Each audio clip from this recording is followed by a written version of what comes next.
Hello students, आज 11th class का जो चैप्टर 2 अपन पढ़ रहे थे मेजरमेंट, उसका आज लेक्चर 6 अपन पढ़ने जा रहे हैं, जिसमें हम आज पढ़ने जा रहे हैं applications of dimensional analysis. Last video तक हम कुछ फिजिकल क्वांटिटीज की डायमेंशंस आपको बता चुके थे मैकेनिक्स की। इसके अलावा हमने आपको प्रिंसिपल ऑफ होमोजेनिटी पढ़ाया था, उसके ऊपर बेस्ड कुछ न्यूमेरिकल्स कराए थे। प्रिंसिपल ऑफ होमोजेनिटी क्या कहता है कि अगर एक करेक्ट फिजिकल इक्वेशन है तो उसके दोनों साइड के ईच एंड एवरी टर्म की डायमेंशंस सेम होती हैं और ओनली उन्हीं क्वांटिटीज को हम ऐड या सब्ट्रैक्ट कर सकते हैं जिनके डायमेंशंस सेम होती हैं। क्लियर है? एक इंपॉर्टेंट नोट आप लोग और आज ऐड कर लें, सब लोग कॉपी पेन लेके जरूर बैठें क्योंकि ये क्लास जो है इसमें आपको लिखना भी है, तो जो बात मैं बोल रहा हूँ नोट कर लीजिए। तो बड़ी महत्वपूर्ण एक नोट है, एक तीर से कई निशाने होंगे, तो ये बड़ा इंपॉर्टेंट नोट है ये बताने के लिए कि कौन कौन सी क्वांटिटीज जो है वो डायमेंशन लेस होती है। ठीक है ना?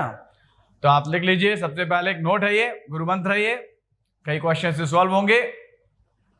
लिख लीजिए ऑल नंबर्स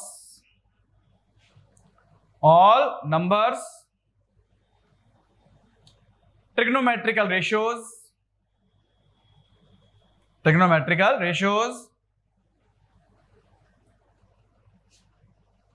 आर्ग्यूमेंट्स बोले तो एंगल, जो साइन के बाद होता है ना थीटा की जगह, तो आर्ग्यूमेंट्स एंगल्स को ही बोलते हैं। साइन के बाद कुछ भी लिखा है, कॉस के बाद कुछ भी लिखा है, तो आर्ग्यूमेंट्स हो गए। ठीक है ना? एंगल्स भी लिख सकते हैं ब्रैकेट में। तो all numbers, trigonometrical ratios, arguments और एंगल्स, लॉगरिथमिक लॉग वाले जो फंक्शंस होते हैं ना,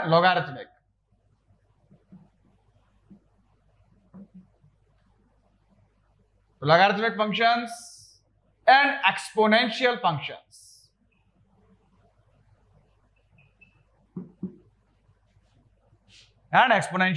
लॉगरिथमिक फंक्शन कौन से होते हैं जिनमें लॉग लगता है? एक्सपोनेंशियल फंक्शन कौन से होते हैं जिनमें जो ई की पावर में होते हैं? तो logarithmic functions, exponential functions are always dimensionless, हमेशा ही dimensionless होते हैं। dimensionless जो होते हैं, जैसे अपन कहते हैं जिसका कोई नहीं उसका खुदा होता है, ऐसे जिनकी कोई डायमेंशन नहीं होती dimensionless, उनके डायमेंशन 1 लेते हैं। क्या लेते हैं? डायमेंशन 1। नंबर्स की जब बात करते हैं अपन, एक बार इसे नोट को एक्सप्लेन करता हूं। तो ऑल नंबर्स, जब ऑल नंबर्स करिए मतलब 1 2 3 4 5 ये नंबर है ही, 2 पाई 4 पाई ये भी नंबर ही है। ठीक है ना? इसके अलावा अगर आपसे कहा जाए कि number of particles, number of molecules, number of मोड़ा मोड़ी, नंबर कोई भी हो, नंबर्स आर ऑलवेज डायमेंशनलेस, किसी के भी नंबर हो। कुछ नंबर्स ऐसे हैं फिजिक्स और केमिस्ट्री में जो साइंटिस्ट के नाम पे, like Avogadro's number, Reynolds number, तो नंबर है ना, नंबर्स आर ऑलवेज डायमेंशनलेस। मतलब जब भी कोई नंबर हो तो अपन डायमेंशन क्या लिखेंगे? 1। क्लियर है कि नहीं? एंगल्स कोई भी हो, साइन को उसके बाद कुछ भी लिखा हो, जो भी ब्रैकेट में साइन को उसके बाद वो पूरा एंगल है, वो एंगल यानी आर्ग्यूमेंट हमेशा कैसा होगा? डायमेंशनलेस होगा। Trigonometrical ratios like sine theta, cos theta, tan theta, सब क्या होंगे? डायमेंशनलेस होंगे। जिन फंक्शन में लॉग लग जाए वो लॉगरिथमिक फंक्शन, ई की पावर में एक्सपोनेंशियल फंक्शन, तो ई और उसकी पावर पूरी क्या होगी? डायमेंशनलेस होगी। क्लियर है कि नहीं? एक बड़ा इंपॉर्टेंट गुरु मंत्र है, कई क्वेश्चन इस पे बेस्ड अपन कर सकते हैं। और जब भी किसी क्वेश्चन में आपसे कहा जाए कि पर यूनिट टाइम या इतने टाइम के अंदर, जैसे डिस्टेंस ट्रैवल पर सेकंड कह दिया या पर यूनिट टाइम कह दिया, इन nth सेकंड कह दिया, तो वो अपॉन में आ जाएगा टाइम। ठीक है ना? डिस्टेंस के लिए तो हो गया एल, और distance travelled per unit time तो अपॉन में टाइम आ गया। ठीक है ना? पर सेकंड के लिए तो सेकंड भी टाइम का, जो अपॉन में टाइम आ गया। ठीक है ना? Distance travelled in nth second, तो nth सेकंड में तो टाइम ही है ना, तो वो भी अपॉन में आ गया। क्लियर है कि नहीं? तो जो चीज यूनिट में अपर कर दिया तो वो अपॉन में आ जाते हैं। ठीक है कि नहीं? डायमेंशंस में, और डायमेंशन अपॉन में लिखते नहीं है, तो ये एल अपॉन टी को क्या लिख लेंगे ऊपर जाके? L T minus 1। जैसे मास का, तो मास तो है, लेकिन मास पर यूनिट लेंथ, तो मास और पर यूनिट लेंथ, तो एम अपॉन एल, जिसको लिख सकते हैं एम एल माइनस 1। क्लियर है कि नहीं? तो अभी पहले कुछ एक दो न्यूमेरिकल अपन कर रहे हैं इस कंसेप्ट को क्लियर करते हुए। ये कल अपन ने पढ़ ही लिया था कि जब L plus L, simple mathematics में 0 होता है, पर डायमेंशन के मैथमेटिक्स में L प्लस एल क्या होता है? L। L माइनस एल भी क्या होता है? L। ठीक है ना। सिंपल मैथमेटिक्स में तो 0 हो जाता है L माइनस एल, लेकिन डायमेंशन में L माइनस एल भी क्या होता है, L। अभी एक दो क्वेश्चन अपन करते हैं, देन उसके बाद फिर आज अपन एप्लीकेशंस ऑफ डायमेंशन एनालिसिस करेंगे। तो देखिए बच्चों, ये क्वेश्चन अपन करने जा रहे हैं, तो ये न्यूमेरिकल बोर्ड पे है, एक बार पढ़ लीजिए क्या कहा है क्वेश्चन के अंदर। इन द इक्वेशन ये दे रखी है y equals to a sine bracket में omega t minus k x. क्या फाइंड करना है, obtain the dimensional formula of omega and k। Omega और k के डायमेंशंस आपको फाइंड करने, बताए नहीं क्या है ओमेगा क्या है k, हमको कुछ नहीं पता, बस इनकी डायमेंशन पता करनी है हमको। इक्वेशन ये दे रखी है, इसकी हेल्प से इतना बता दिया है आपको, given x is distance and t is time. जो बताया है वो ऐसी चीज बताई है जो कि नहीं भी बताते तो भी अपने को बता दे कि x तो डिस्टेंस होता है, नहीं भी दिया क्वेश्चन में, और टाइम अगर ना भी कहे तो t टाइम होता है, क्लियर है कि नहीं। तो x डिस्टेंस है, यहाँ टाइम t है, तो डिस्टेंस के लिए L, टाइम के लिए t डायमेंशन होती हैं। हमें डायमेंशन फाइंड करनी है किस किस की, ओमेगा और k की, क्लियर है कि नहीं। अब यहां पर क्या करना है, एक गुरु मंत्र का यूज करेंगे अपन, क्योंकि ओमेगा और के दोनों कहां है, यहां ब्रैकेट के अंदर, और ब्रैकेट लगाए साइन के बाद, यानी साइन के बाद जो कुछ भी होता है, मैंने कहा था साइन कॉस के बाद जो कुछ भी होता है वो क्या होता है, आर्ग्यूमेंट, एंगल। और आपको भी अभी एक कंसेप्ट बताया, गुरु मंत्र बताया कि आर्ग्यूमेंट यानी एंगल जो है होते हैं वो क्या होते हैं, डायमेंशन लेस होते हैं। और मैंने बताया जिसका कोई डायमेंशन नहीं होता उसकी डायमेंशन क्या होती है, 1। तो कुल मिला के यहाँ पर omega T minus k x क्या है, आर्ग्यूमेंट है, ये अपन पहले मेंशन करेंगे। Omega T minus k x is argument which is dimensionless,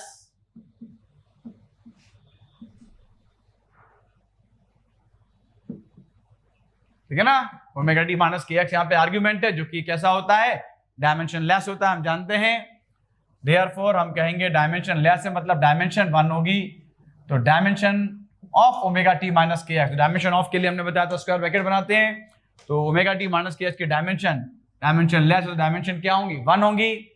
और ये हम जानते हैं कि जब बीच में लगाओ माइनस या प्लस, तो जो भी दो क्वांटिटीज ऐड या सब्ट्रैक्ट हो रही है उनकी डायमेंशंस आपस में कैसी होती हैं, इक्वल। तो इस तरह से हम कह सकते हैं कि dimensions of omega t equal to dimensions of के एक्स, और लेफ्ट हैंड साइड की ईच एंड एवरी टर्म की डायमेंशन राइट हैंड साइड के इक्वल होगी। तो यहाँ डायमेंशंस दोनों की क्या होंगी, 1, ओमेगा टी की भी और के एक्स की भी, दोनों की अलग अलग डायमेंशंस किसकी इक्वल होंगी, 1 के। तो देयरफॉर पहले हम ओमेगा की डायमेंशन निकालना चाहें तो dimensions of omega t equal to 1, तो डायमेंशंस ऑफ ओमेगा अपने को चाहिए, तो इक्वल टू क्या होंगी, 1 अपॉन, और टी नीचे चला जाएगा, dimensions of 1 upon T, 1 upon T की डायमेंशन 1 अपॉन स्मॉल टी, तो टाइम है, टाइम की कैपिटल टी, ऊपर जाए डायमेंशन क्या हो जाएगा, टी माइनस 1। तो एक पार्ट तो ये आ गया कि dimensions of omega equal to क्या हो गई, t minus 1, dimensions of omega equal to क्या हो गई, टी माइनस 1। एक आंसर ये हो गया। इसके अलावा आपसे डायमेंशंस पूछिए के की, तो के की डायमेंशंस के लिए भी अपन वही कंसेप्ट यूज करेंगे कि भाई डायमेंशंस ऑफ के एक्स भी इक्वल टू क्या है, 1। तो देयरफॉर डायमेंशंस ऑफ के इक्वल टू क्या होंगी, तो ये हो जाएंगे डायमेंशंस ऑफ 1 तो है ही, और x इंटू तरह के डिवाइड हो जाएगा, तो 1 अपॉन एक्स। तो 1 upon x is distance, distance की L होती है, तो ये ऊपर जाके L माइनस 1 हो जाएगा। तो इस तरह से आपका dimensions of k equal to क्या हो जाएंगी, L minus 1। Dimensions of k equal to L minus 1। तो दोनों पार्ट्स के आंसर आ गए, डायमेंशंस ऑफ ओमेगा आ गई t minus 1, dimensions of k आ गई L माइनस 1। बात समझ में आई कि नहीं आई। क्या किया है हमने यहाँ पर, पूरी इक्वेशन से y से a से कोई मतलब ही नहीं है हमको। अपन ने देखा डायमेंशन चाहिए ओमेगा की और k की, दोनों इस ब्रैकेट के अंदर हैं, तो ब्रैकेट के बाहर की दुनिया से कोई मतलब नहीं है, और ब्रैकेट के अंदर जो कुछ भी लिखा है वो साइन के बाद लिखा है, मतलब वो क्या है, आर्ग्यूमेंट। अभी अभी गुरु मंत्र आपको दिया था कि आर्ग्यूमेंट हमेशा कैसा होता है, डायमेंशन लेस होता है, मतलब डायमेंशन 1 होगी। पूरे argument omega T minus k x की डायमेंशन 1 हो गई। ये अपन पिछले लेक्चर में पढ़ ही चुके थे कि only those quantities can be added और subtracted which dimensions are same. तो ओमेगा टी और के एक्स बीच में माइनस लगा तो दोनों की डायमेंशन आपस में इक्वल होंगी, और दोनों की डायमेंशन इक्वल टू किसकी होंगी, 1 के, ठीक है कि नहीं। तो फिर ओमेगा टी की डायमेंशन 1 के इक्वल है, तो ओमेगा की डायमेंशन 1 अपॉन टी की डायमेंशन की इक्वल होगी, that is 1 upon T, T minus 1।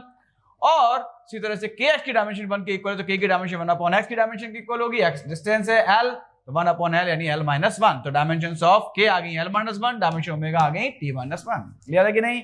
तो देखिए बच्चों, ये एक और बहुत ही अच्छा क्वेश्चन है, काफी इंपॉर्टेंट क्वेश्चन है। एक अलग से आप देख रहे हैं एक सील हमने बना दी है जो विशेष इंपॉर्टेंट क्वेश्चंस पे लगाते हैं, तो बड़ा अच्छा क्वेश्चन है ये। और इस पर डायरेक्टली कुछ नहीं गिवन है, एकदम से आपको ऐसी क्वांटिटीज गिवन नहीं है जिनकी डायमेंशन आप डायरेक्ट याद आप उठा के रख दो। क्वेश्चन को पढ़ के जो भी इसमें चीज दे रखी है, जो भी notation n1 n2 n x1 x2 सबका आप बारे में आपको कुछ ना कुछ इंफॉर्मेशन दे रखी है। तो जो इंफॉर्मेशन दे रखी है उसके आधार पे अपन को उनकी डायमेंशंस बनानी पड़ेंगी और फिर जिसकी डायमेंशन निकलवानी है उसकी डायमेंशन निकालेंगे। तो क्या है क्वेश्चन, एक बार ध्यान से पढ़ना, थोड़ा टफ है question. The number of particles given by, और फिर दिखाए n इक्वल टू ये। तो given by n equal to ये मतलब किसके बारे में है, n के बारे में। What is n? तो n के बारे में बताया द नंबर ऑफ पार्टिकल्स। तो इंफॉर्मेशन n के बारे में दी है, n क्या है, नंबर ऑफ पार्टिकल्स है। पहले फॉर्मूला लिख दिया n equal to minus g n2 minus n1 upon x2 minus x1। n के बारे में तब बताया कि नंबर ऑफ पार्टिकल्स, और ये जैसे ही फॉर्मूला बंद किया उसके बाद फिर आगे लिखा है r crossing a unit area perpendicular to x axis in unit time. मतलब कंटिन्यू चल रही है इंफॉर्मेशन किसकी, n की, यहीं पे खत्म नहीं हुई। सिर्फ नंबर ऑफ पार्टिकल्स ही नहीं है, एंड नंबर ऑफ पार्टिकल्स तो है ही, लेकिन कौन से नंबर ऑफ पार्टिकल्स उनके बारे में आगे फर्दर इंफॉर्मेशन ये दी गई है, crossing a unit area perpendicular to x axis in unit time. ठीक है कि नहीं? अब किसके परपेंडिकुलर वो तो इतना मायने नहीं रखता, लेकिन ये सब बातें जो मायने रखने वाली बातें वो कौन कौन सी हैं कि क्या है n के बारे में इतनी जानकारी दी है, number of particles, crossing a unit area in unit time. जो इंपॉर्टेंट बातें हैं n के बारे में वो अपन ने इंफॉर्मेशन कलेक्ट करी, इसके बेस पे अपन डायमेंशन बनाएंगे n की। तो सबसे पहले तो क्या है, तो n इक्वल्स टू n के बारे में जो भी इंफॉर्मेशन दे रखी है जो जरूरी है हमारे लिए डायमेंशन बनाने के लिए वो नोट करी। n क्या है, n is number of particles. लिख लिया आपने, what is n is number of particles. लेकिन इतनी जानकारी पर्याप्त नहीं है, उसके आगे भी दे रखी है, आगे ये दे रखी है, यहीं पे खत्म नहीं हुई, इसके बाद दे रखी है क्या, crossing a unit area. And number of particles तो है, लेकिन कौन से number of particles, crossing a unit area perpendicular to x axis भी लिखा है, लेकिन डायमेंशन में इसका कुछ फायदा नहीं, फर्क नहीं पड़ेगा इन यूनिट टाइम। तो ये जो भाई कोई भी अगर यूनिट टाइम या यूनिट कुछ भी वॉल्यूम या यूनिट एरिया कुछ भी दे रखा है तो वो लिखना जरूरी है, क्योंकि वो डायमेंशन में इफेक्ट डालेगा। This is all information necessary about n। What is n? It is number of particles crossing a unit area in unit time. आगे की जो जानकारी दे रखी है वो n1 n2 के बारे में दे रखी है, तो उसके बारे में चर्चा बाद में करेंगे। तो पहले n की जो इन्फॉर्मेशन दे रखी है उसके बेस पे अपन n की डायमेंशन बनाएंगे। तो देयरफॉर डायमेंशंस ऑफ n, ठीक है ना, n को स्क्वायर ब्रैकेट में लिख दिया तो डायमेंशंस ऑफ n। तो क्या बनेंगे n की डायमेंशन, तो जैसे आपने देखा नंबर ऑफ पार्टिकल्स, तो मैंने बताया था नंबर तो कोई भी हो, चाहे नंबर ऑफ पार्टिकल्स हो, चाहे नंबर ऑफ मॉलिक्यूल हो, चाहे नंबर ऑफ मोड़ा मोड़ी हो, नंबर मतलब डायमेंशन लेस, डायमेंशन लेस मतलब डायमेंशन 1। तो n की डायमेंशन तो क्या हो गई आपकी 1। अब कुछ भी यूनिट यूनिट कह के दे दिया, ये crossing unit area in unit time, तो यूनिट वाली चीजें अपॉन में आ जाती हैं। तो इन क्रॉसिंग यूनिट एरिया तो अपॉन में क्या आ जाएगा, एरिया की डायमेंशन l स्क्वायर। इन यूनिट टाइम क्या दिया, मतलब टाइम की डायमेंशन आ जाएगी नीचे t। तो कुल मिलाकर जो n की डायमेंशन आई वो क्या आई, l की पावर ऊपर जाके हो जाएगी -2, t की पावर ऊपर जाके हो जाएगी -1, यानी l -2 t -1। Is that clear? ये हो गया हमारे n की डायमेंशन। तो n के बारे में जो इंफॉर्मेशन क्वेश्चन में दी थी, n is not a well known quantity. अगर कोई वेल नोन क्वांटिटी होती, ठीक है ना, प्रेशर, वर्क, पावर, इंपल्स, तो फिर तो अपन उसकी डायमेंशन डायरेक्ट रखते हैं। लेकिन यहां पर n कोई वेल नोन क्वांटिटी नहीं है, तो उसके बारे में जो इंफॉर्मेशन दी है वो कलेक्ट करके उसके आधार पर उसकी डायमेंशन हमने बनाई कि नंबर ऑफ पार्टिकल्स, मतलब नंबर तो कोई भी हो, डायमेंशन लेस होता है, डायमेंशन 1 हो गई। क्रॉसिंग का यूनिट एरिया तो यूनिट में है तो अपॉन में आ गया, अपॉन एरिया की डायमेंशन l स्क्वायर। इन यूनिट टाइम क्या दिया, तो अपॉन में टाइम की डायमेंशन आ गई t। इसको अपन ने सॉल्व किया, अपॉन में लिखते नहीं तो नीचे वाली पावर ऊपर गई, तो l की पावर ऊपर जाके -2, t की पावर ऊपर जाके -1। क्लियर है कि नहीं? देन अब अगली जानकारी जो दे रखी है यहां से स्टार्ट हुई n1 n2 के बारे में इंफॉर्मेशन। तो क्या इंफॉर्मेशन दी n1 n2 की, n1 n2 आर क्या है, नंबर ऑफ पार्टिकल्स। ये भी नंबर ऑफ पार्टिकल्स हैं per unit volume for the values of x means to x1 and x2। तो x1 x2 क्या है, उनके बारे में इंफॉर्मेशन दे रही है कि x1 x2 दोनों ही वैल्यूज है किसकी, x की। और n1 n2 जो है क्या है, दोनों ही number of particles per unit volume है। तो एक एक करके पहले n1 n2 की बात करें तो व्हाट आर n1 n2, तो इनके बारे में जो इंफॉर्मेशन दे रखी है n1 n2 के बारे में वो ये दे रखी है n1 n2 आर क्या, number of particles per unit volume. ठीक है ना, ये है इंपॉर्टेंट इंफॉर्मेशन के बारे में। N1 N2 are number of particles per unit volume.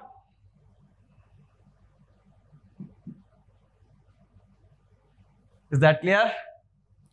तो therefore dimensions of N1 N2 क्या होंगी? तो डायमेंशंस ऑफ N1 N2 के लिए क्या करेंगे भाई? पहले तो नंबर ऑफ पार्टिकल्स हैं, तो नंबर मैंने बताया कोई भी नंबर हो, नंबर तो सारे डायमेंशन लेस, यानी इसके लिए तो 1 आ जाएगा।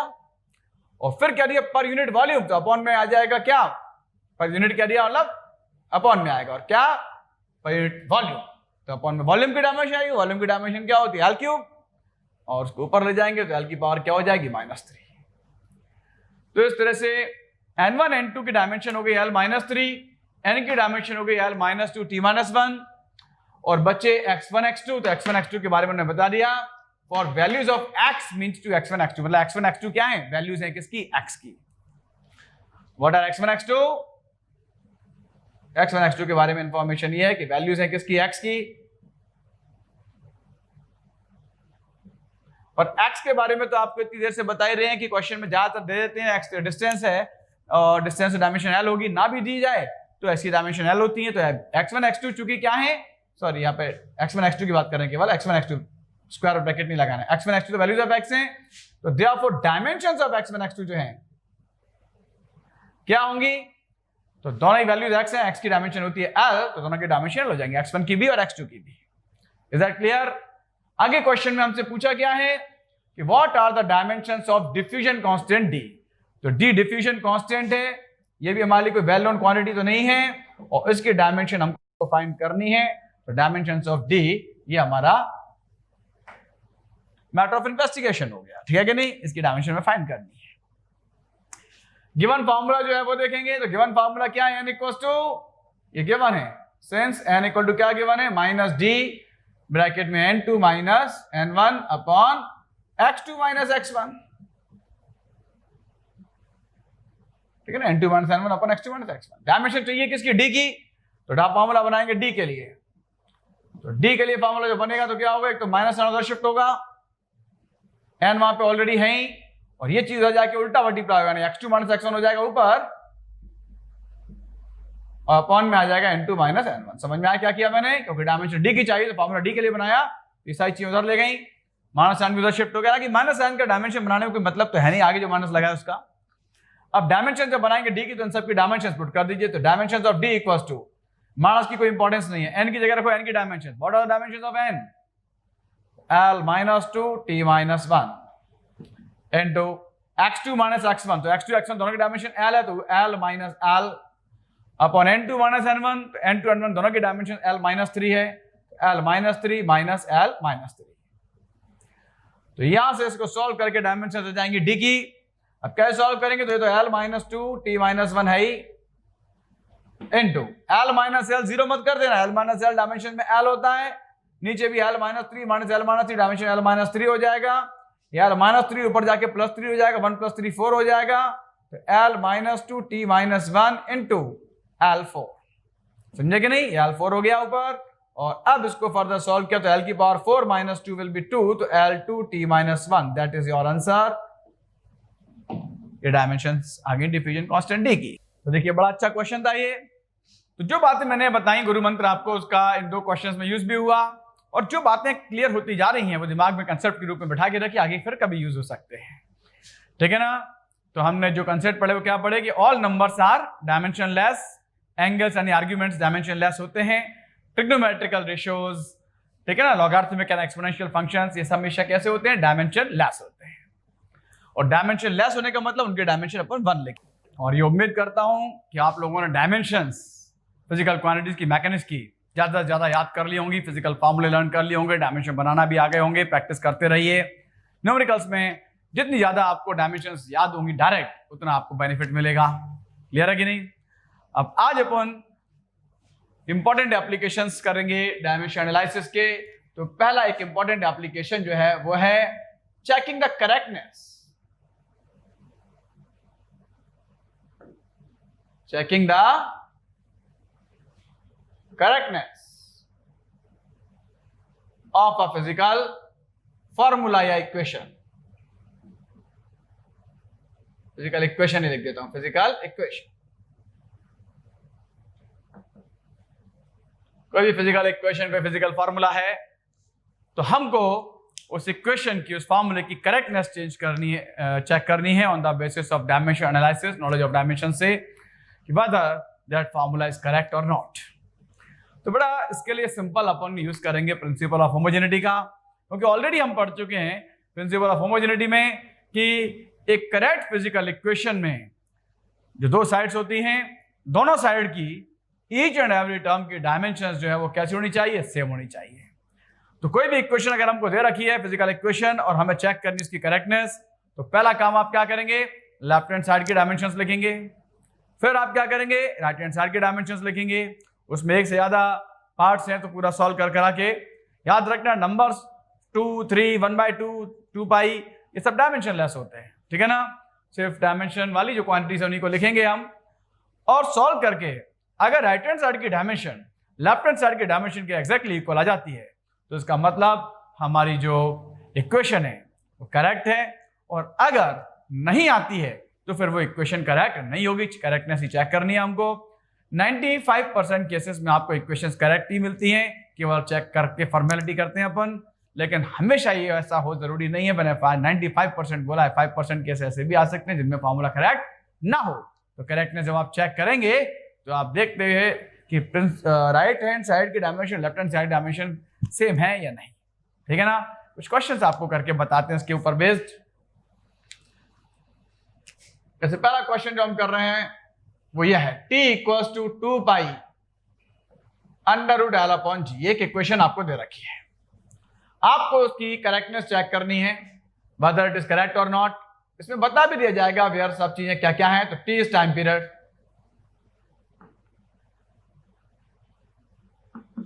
L is effective length of pendulum, L effective length है किसकी, पेंडुलम की। ये फॉर्मूला सिंपल पेंडुलम के लिए होता है, आगे अपन पढ़ेंगे। एंड G जो होता है ये होता है एक्सेलरेशन ड्यू टू ग्रेविटी।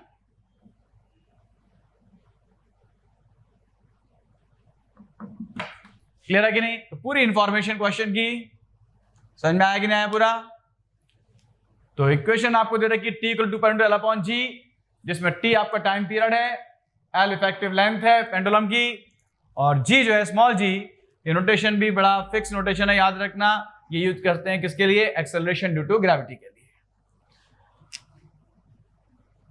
अब टाइम पीरियड तो टाइम ही होता है, इफेक्टिव लेंथ भी है तो लेंथ ही, तो इन दोनों की डायमेंशन वही होंगी, टाइम पीरियड के लिए t, लेंथ के लिए L, और G जो है वो एक्सेलरेशन ड्यू टू ग्रेविटी है। तो बेशक ड्यू टू ग्रेविटी है तो एक्सेलरेशन ना, तो डायमेंशन एक्सेलरेशन की यूज करेंगे। क्लियर है कि नहीं। तो इनकी डायमेंशंस आपको बताई होंगी। अपन यहां पर सबसे पहले लेफ्ट हैंड साइड लिखेंगे, तो left hand side is t। Solution देखिए कैसे करते हैं, ठीक है ना। बाकी तो आप ज्यादातर पता ही करेक्शन करेक्ट ही होती हैं। लेफ्ट हैंड साइड जो है आपकी t। अब लेफ्ट हैंड साइड के स्क्वायर ब्रैकेट में लिख दिया, मतलब dimensions of left hand side. पहले लेफ्ट हैंड साइड लिखी थी, क्या थी वो सीधे सीधे लिख दी। अब डायमेंशंस लिखेंगे लेफ्ट हैंड साइड की, तो dimensions of left hand side time period है ना, टाइम पीरियड डायमेंशन t होती है। क्लियर है कि नहीं। Then we come to right hand side. Right hand side क्या है, तो पहले पूरी राइट हैंड साइड जो है वो लिख दीजिए 2 पाई √L/G।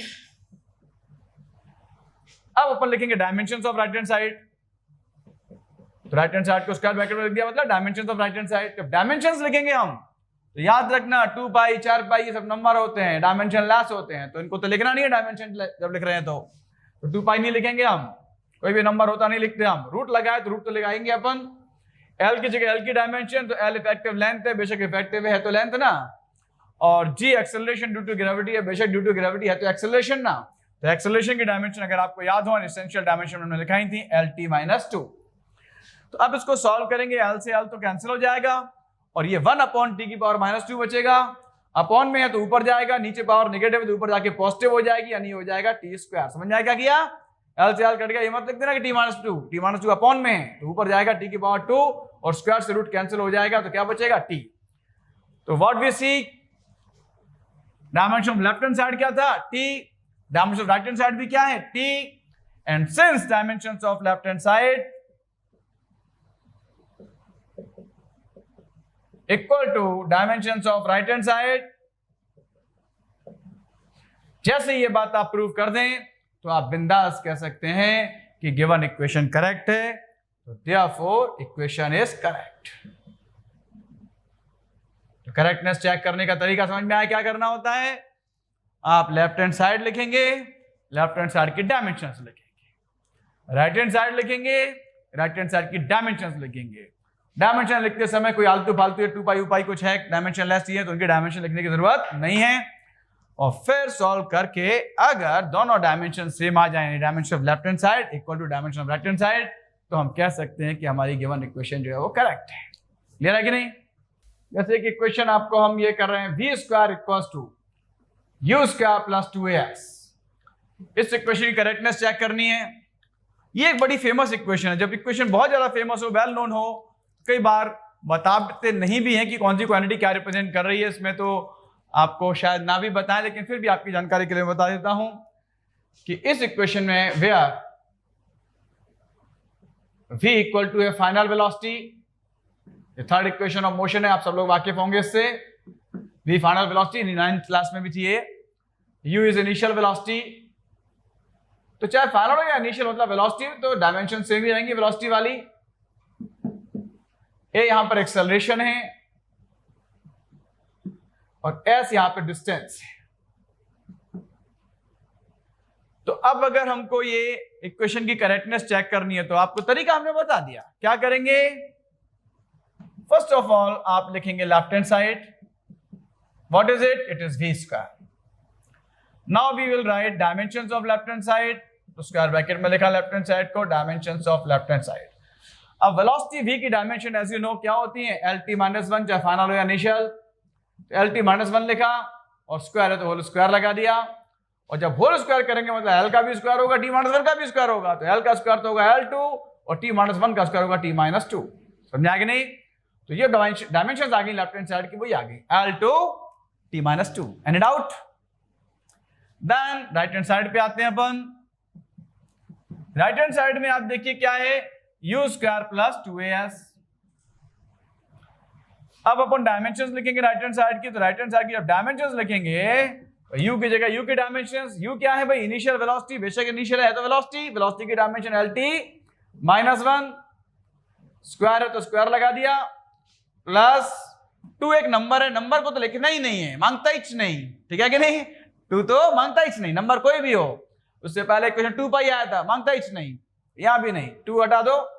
a एक्सेलरेशन होता है, डायमेंशंस पता है, lt-2 into s distance, distance is l, length. Further solve किया इसको तो देखिए यहां से ये हो जाएगा lt-1 का स्क्वायर करें तो l का स्क्वायर l स्क्वायर, t-1 का स्क्वायर t-2, एंड प्लस यहां पे आप देखें तो मल्टीप्लाई हो रहा है, l में l का मल्टीप्लाई हो रहा है l स्क्वायर t-2, और l square t-2 plus l square t-2 क्या होगा? 2l स्क्वायर t-2 मत कर देना, मैंने बताया था l प्लस l क्या होता है? l। तो ये हो जाएगा l स्क्वायर t-2। ये डायमेंशन किसकी आ गई? राइट हैंड साइड की। ये डायमेंशन किसकी थी? लेफ्ट हैंड साइड की। ये डायमेंशन राइट हैंड साइड की, तो वो डायलॉग नीचे लिख देंगे क्या? Since dimensions of left hand side equal to dimensions of right hand side, therefore equation is correct. अब ये इक्वेशन तो वैसे भी वेल नोन थी, तो पता ही था कि करेक्ट है ही, प्रोबेबिलिटी करनी थी बस चेक करने की, वो कर लिया अपन ने। क्लियर है कि नहीं? लेकिन एग्जाम में जब एकेडमिक्स में आता है तो क्वेश्चन पूरा सॉल्व करने के मार्क्स होते हैं। ये नहीं कि आपने देखा चाहिए तो हमें बताइए थर्ड इक्वेशन मुझे करेक्ट है, डायरेक्ट लिख दो इक्वेशन इज करेक्ट, ऐसा नहीं करना है, ठीक है ना? उसको आपको पूरा करके दिखाना है कैसे करेक्ट, डायमेंशनली कैसे दिखाएंगे, तरीका पूरा समझ लीजिए। इस तरह से स्टेप के मार्क्स होते हैं एकेडमिक्स में, तो पूरा लिखने का तरीका आना चाहिए हमको। कई बार नॉलेज होती है लेकिन नॉलेज को रिप्रेजेंट करना नहीं आ रहा हमको, एक्सप्रेस करना नहीं आ रहा हमको, तो वो मार्क्स आपको, आपके कई बार मार्क्स कम आते हैं, वो मार्क्स आपकी नॉलेज को जस्टिफाई भी नहीं कर पाते हैं सही तरीके से, ठीक है ना? कि इंडिया में नॉलेज मतलब वैल्यू उसी की है, उसी को माना जाता है होशियार जिसके नंबर अच्छे आ रहे हैं। बेशक कितनी नॉलेज लिए बैठो, अगर आपके नंबर अच्छे नहीं आ रहे हैं और कोई बंदा ऐसा है जिसकी नॉलेज भले ही आपसे कम है बट नंबर आपसे अच्छे आते हैं, तो आपके घर वाले भी आपको डांटेंगे, देखो वो कितना अच्छा पढ़ रहा है, उसके नंबर अच्छे आते हैं, तुम जाने क्या करते रहते हो, दिन भर पढ़ते रहते हो, नंबर नहीं आते। तो बात समझ में आ रही ना? तो वो भी जरूरी है, नॉलेज तो होना ही चाहिए, और भैया नंबर भी अच्छा आना जरूरी है। ठीक है, तो देखिए आप तरीका ये। अब देखिए एक और इक्वेशन अपन करने जा रहे हैं। Sn equal to u plus a by 2 bracket में 2n माइनस 1। ठीक है कि नहीं? u initial velocity, a acceleration तो ऑलरेडी बताइए आपको, इतना बता देते हैं। Sn क्या है? इससे पहले s बढ़ा था अपन ने, s तो डिस्टेंस ट्रेवल था, Sn भी है तो डिस्टेंस ट्रेवल, लेकिन यहां पे आपको बता दें it is distance travelled in nth second. What is it? Distance travelled in nth second. बोले यार जी क्या बोला है भाई? तो भाई देखिए अपन ने इक्वेशंस ऑफ मोशन 9 तक तो 3 ही पढ़ी थी। तो सेकंड इक्वेशन में s equal to ut plus half a t square था, जहां s जो था वो t सेकंड में, टोटल t सेकंड में ट्रेवल किया गया डिस्टेंस था। अब यहां पे एक फोर्थ इक्वेशन ये वाली मिलेगी आपको, Sn equal to u plus a by 2 2n minus 1। ये पर्टिकुलर nth सेकंड में ट्रेवल किया डिस्टेंस के लिए इक्वेशन है। मतलब जैसे अगर किसी क्वेश्चन में क्या डिस्टेंस ट्रेवल इन 5 सेकंड्स, तो हम कौन सा लगाएंगे? s वाला फॉर्मूला।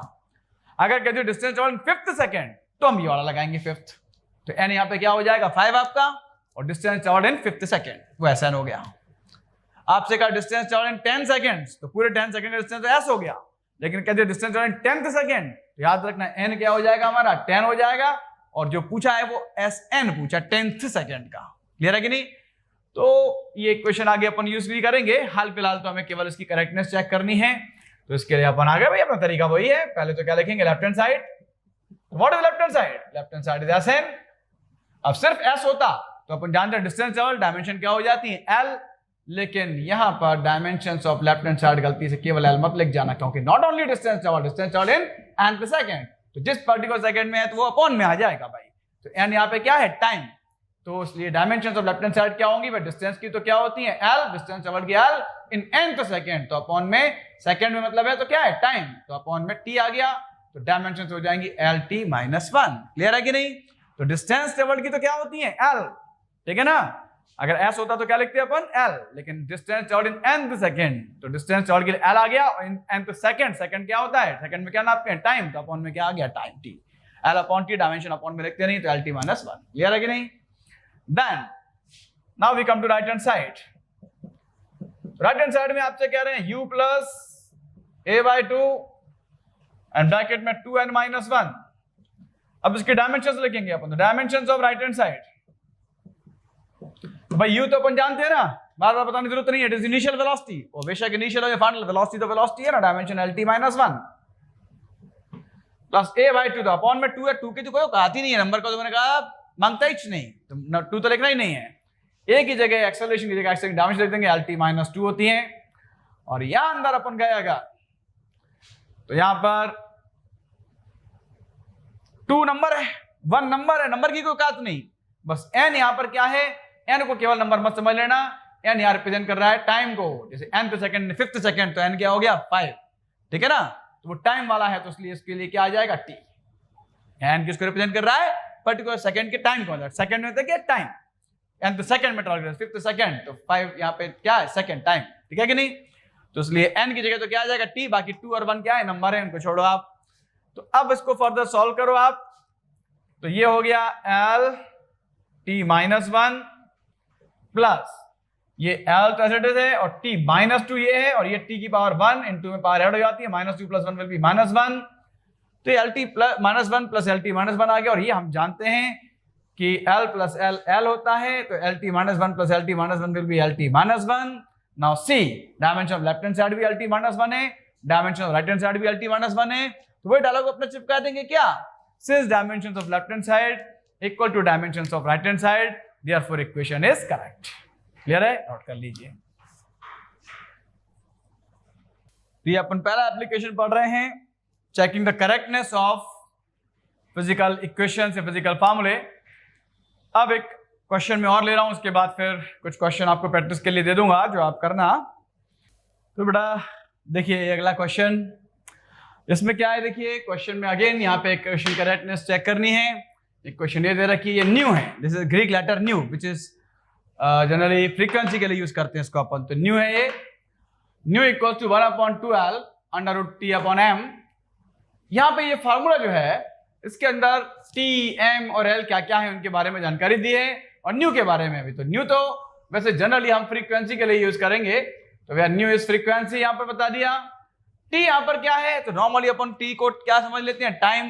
जल्दबाजी में हो सकता है पढ़ाई नहीं अपन टी को टाइम ही मान लें, तो ध्यान रखना टी टाइम नहीं है, यहाँ पर टी क्या है, टेंशन। और टेंशन देख के टेंशन नहीं लेने का आपको बताया था। टेंशन किसको बोलते हैं, फोर्स को। तो टेंशन की डायमेंशन वो होंगी जो फोर्स की होती है, mlt-2। क्लियर है कि नहीं? देन आप देखिए L is length and m क्या है, तो एम जनरली बिना देखे समझ लेते हैं एम इज मास, लेकिन यहाँ पर देख लीजिए केवल मास नहीं है, M is mass per unit length. ये गड़बड़ हो जाएगी अगर आपने ध्यान नहीं दिया तो। क्लियर है कि नहीं? तो पहले तो मैं एक काम करता हूँ, जितनी भी क्वांटिटीज है ना उनकी डायमेंशन पहले लिख लेता हूँ। न्यू क्या है यहाँ पे, फ्रीक्वेंसी। फ्रीक्वेंसी की डायमेंशन क्या होती है, t-1। ठीक है ना? एल लेंथ है यहाँ, तो डायमेंशन ऑफ एल क्या होंगी, कैपिटल एल। टी यहाँ टेंशन है, तो टेंशन की डायमेंशन क्या होती है, टेंशन इज फोर्स, फोर्स की डायमेंशन mlt-2। और स्मॉल एम मास, केवल मास नहीं है, मास पर यूनिट लेंथ, और डायमेंशन क्या होंगी, मास के लिए एम, पर यूनिट लेंथ के लिए अपॉन में एल, यानी ml-1। तो सारी डायमेंशन हमने लिख ली, जो क्वांटिटीज फॉर्मूले में दिखाई दे रही है उनकी, लेफ्ट हैंड साइड सब मिला के पूरी डायमेंशन हमने नोट कर ली पहले। अब एक एक करके करते हैं। पहले लिखिए लेफ्ट हैंड साइड। तो लेफ्ट हैंड साइड में आप देख रहे हैं क्या है, फ्रीक्वेंसी न्यू, तो therefore dimensions of left hand side. Left hand side की डायमेंशन, फ्रीक्वेंसी की डायमेंशन क्या होती है, t-1। ये आ गई साहब। क्लियर है कि नहीं? Then we come to right hand side. So what is right hand side? Right hand side is 1/2L under root capital T upon M. अब देखेंगे इसके dimension, therefore dimensions of right hand side. Dimension right hand side में अपन क्या करेंगे, तो 1/, तो लिख लेंगे, ठीक है ना, क्योंकि 1 बेशक नंबर है लेकिन अपॉन में है ना, तो उसको लिखना पड़ेगा 1/2। लिखने की जरूरत नहीं है क्योंकि 2 नंबर है, इसी तो कोई डायमेंशन होती नहीं है।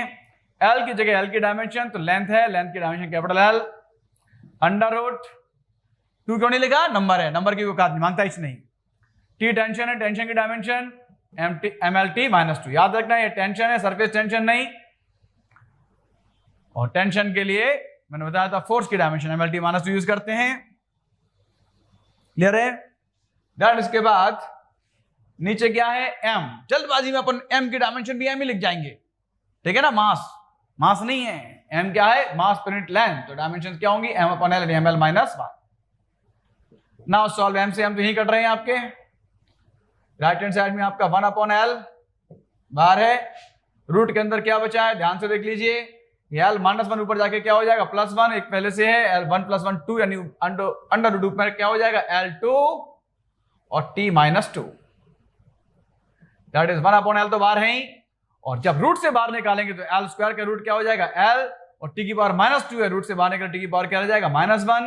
l से l तो कैंसिल हो जाएगा, और राइट हैंड साइड की डायमेंशन आ जाएगी t-1। देखिए लेफ्ट हैंड साइड की डायमेंशन t-1 थी, राइट हैंड साइड की डायमेंशन t-1 है। लास्ट में वही डायलॉग अपना चिपका देंगे, since dimensions of left hand side equal to dimensions of right hand side, therefore equation is correct। तो किसी भी इक्वेशन की करेक्टनेस चेक करते हैं कैसे, ये आपकी समझ में आ गया होगा जहां तक मैं समझता हूं। पहला एप्लीकेशन बहुत अच्छे से क्लियर हो गया आपको। तो बच्चों मैं उम्मीद करता हूं कि ये जो मैंने बताए हैं ये एप्लीकेशन आपकी समझ में आ गया होगा। फॉर प्रैक्टिस कुछ इक्वेशन में दे रहा हूं जिनकी डायमेंशंस आप पहले करेक्टनेस चेक कर लेंगे।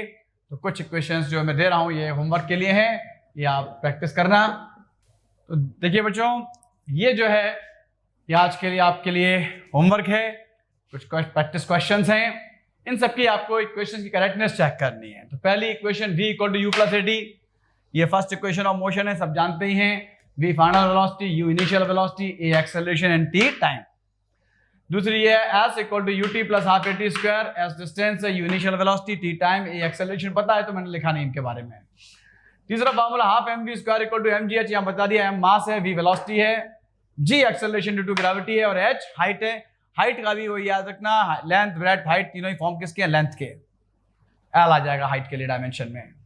फोर्थ में है न्यू = 1/2L √ y/d, इसमें न्यू यहाँ पे फ्रीक्वेंसी है, l यहाँ पे लेंथ है, y यहाँ पे यंग्स मॉडुलस है, और d यहाँ पे डेंसिटी है। क्लियर है कि नहीं? ये 4 इक्वेशंस हैं जिनकी करेक्टनेस आप चेक करेंगे। अगर आप बैठे करने के लिए तो हार्डली आपको 10 मिनट लगेंगे, 10 मिनट के अंदर, बल्कि उससे पहले ही ये चारों क्वेश्चन तरीके से सॉल्व हो जाएंगे। मतलब करने को तो वैसे ही पता है आपको कि सभी क्वेश्चन ज्यादातर उसमें से करेक्ट ही होती हैं, एक आध को इनकरेक्ट हो जाए तो बात अलग है, लेकिन तरीके से मतलब जैसे स्टेप बाय स्टेप हमने करके बताया इस तरह से पूरा करके भी आपको हार्डली 10 मिनट लगने हैं, तो इतना तो आप दे ही सकते हैं। तो ध्यान ये रहे कि अभी हमने जो एप्लीकेशंस किए हैं, 2 इंपॉर्टेंट एप्लीकेशन अभी बाकी हैं, एक डेरिवेशन ऑफ फार्मूले, उस पर बड़े क्वेश्चन बनते हैं, और एक to convert one system of units into another, जो हम नेक्स्ट वीडियोस में करेंगे। डायमेंशंस मैकेनिक्स तक की आप बहुत अच्छे से याद कर लें। अभी आपकी हीट एंड थर्मोडायनामिक्स की कुछ डायमेंशंस बाकी हैं, इलेक्ट्रिसिटी मैग्नेटिज्म की कुछ डायमेंशंस बाकी हैं, तो वो मैं अगले वीडियोस में बताऊंगा आपको। लेकिन तब तक मैं चाहूंगा कि मैकेनिक्स की डायमेंशंस आप लोग बहुत अच्छे से याद कर लें, क्योंकि उनकी सबसे ज्यादा जरूरत पड़ रही है। क्लियर है कि नहीं? आज के लिए इतना ही, दैट्स ऑल।